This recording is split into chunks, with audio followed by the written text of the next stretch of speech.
مبادرة حلوة يا بلدي. هذه المبادرة أطلقتها النقابة الفرعية للعاملين بالزراعة والري والصيد، ودي طبعا بالتعاون مع قناة مصر الحياة وأكاديمية نور الدولية.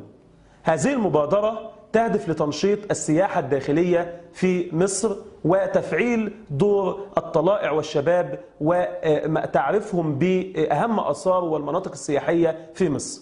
بشرفنا النهارده في الاستوديو الأستاذ عوض العلمي رئيس النقابة الفرعية للعاملين بالزراعة والري والصيد للتحدث معه أكثر عن هذه المبادرة. بنرحب بحضرتك يا فندم في قناة مصر الحياة. اهلا وسهلا بحضرتك.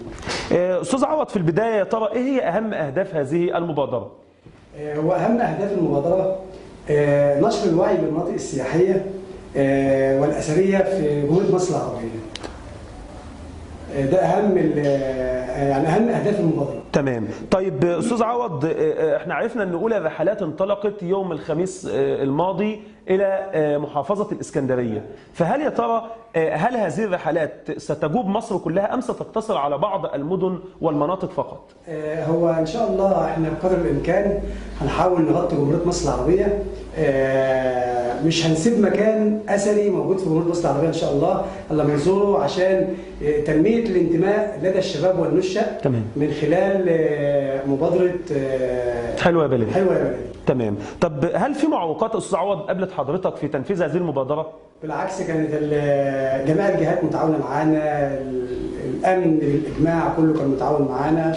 اخترنا الجهات الأمنية بخط سيرنا، والحمد لله والشكر لله كان في تعاون جميل جدا، ومفيش أي معوقات قابلتنا بأمانة يعني من أي حد، لا في دمياط ولا في اسكندرية. طب الانطباع اللي جه لحضرتك مع أول رحلة عملتها، يعني حسيت إن أنت متفائل بهذه المبادرة إن هي هتنجح، أم كان هناك مشاكل قابلتك في الرحلة الأولانية دي أو أول مبادرة لك؟ بص يا فندم، كون إن أنت ترسم بهجة وسعادة على وجوه أطفال ونشأ وشباب والناس دي، ده في حد ذاته موضوع كويس. غير كده ان انت لازم تفهم الشباب، انت بتاخد الشاب من عند بيته. تمام. بتوصله لمزار هو بيتمنى ان هو يشوفه التلفزيون بس. بيتمنى ان هو يجوب انحاء الجمهوريه، يتمنى ان هو يشوف المزارات. يعني الفرحه كانت في عيون الاطفال والشباب والنشأ وهم في القلعه وهم في يعني بالمناسبه القلعه، يعني حضرتك كانت ايه برنامج الرحله او اهم المزارات اللي حضراتكم زرتوها في الرحله دي؟ قلعة قايتباي. قلعة قايتباي. تمام. كانت الشباب والاطفال كانوا فرحانين جدا لان اول مره الناس تشوف القلعه. تمام. بيسمعوا عنها بس في الكتب وبيقروا في الكتب بس ما فيش حد راح. تمام. فكانوا فرحانين يعني زرتوا القلعه وايه تاني يا فندم؟ رحنا ملاهي، رحنا القلعه، ورحنا المكتبه. المكتبه اهم حاجه ان انت تعرف الاطفال والشباب، بتبنيهم على تاريخ. تمام.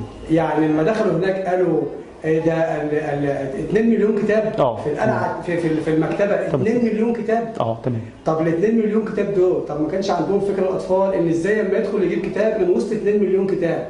جه معانا مشرفين ونزلوا معانا مع الرحله وجوه الاطفال قال له عايز تجيب كتاب، الله قال له تيجي على الكمبيوتر تعمل كذا. كانت حاجه جميله زي الفل يعني. تمام يا استاذ عوض، بنشكرك على هذه المبادره الجميله اللي حضرتك اطلقتها وتبنتها بالتعاون طبعا مع اكاديميه نور الدوليه وقناه مصر الحياه. انا بشكر قناه مصر الحياه وبشكر اكاديميه نور الدوليه ان هم كانوا يعني لما جينا طرحنا المبادره ما حدش اثر في اي حاجه، قالوا اتفضل واحنا معاك ومفيش حد مانع في اي حاجه. شكرا استاذ عوض. في نهايه فقرتنا بنتقدم بخالص الشكر للاستاذ عوض العلمي رئيس النقابه الفرعيه للعاملين بالري والزراعه والصيد بمحافظه دمياط. ودلوقتي هنسيبكم مع فيديو لاهم صور الرحله اللي تم تنفيذها، وهي مبادره حلوه يا بلدي.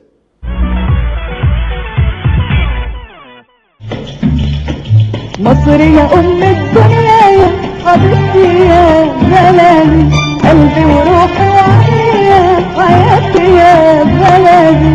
مصر يا أم الدنيا يا حبيبتي يا بلدي، قلبي وروحي وعقلي يا حياتي يا بلدي.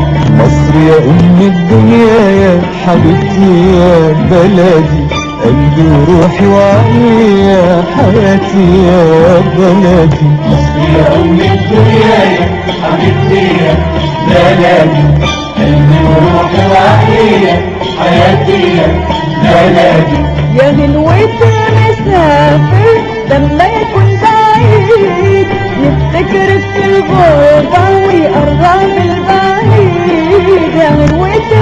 مسافر لما يكون بعيد يفتكر في الغربة ويقرب البعيد، بنلف الموالد وبنرجع للتاني، بنلف الموالد وبنرجع للتاني.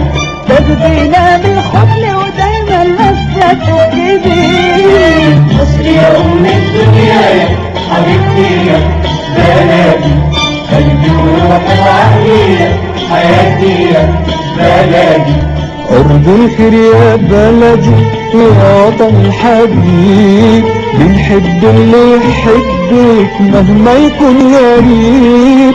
أرض الخير يا بلدي يا وطن الحبيب، بنحب اللي يحبك مهما يكون غريب.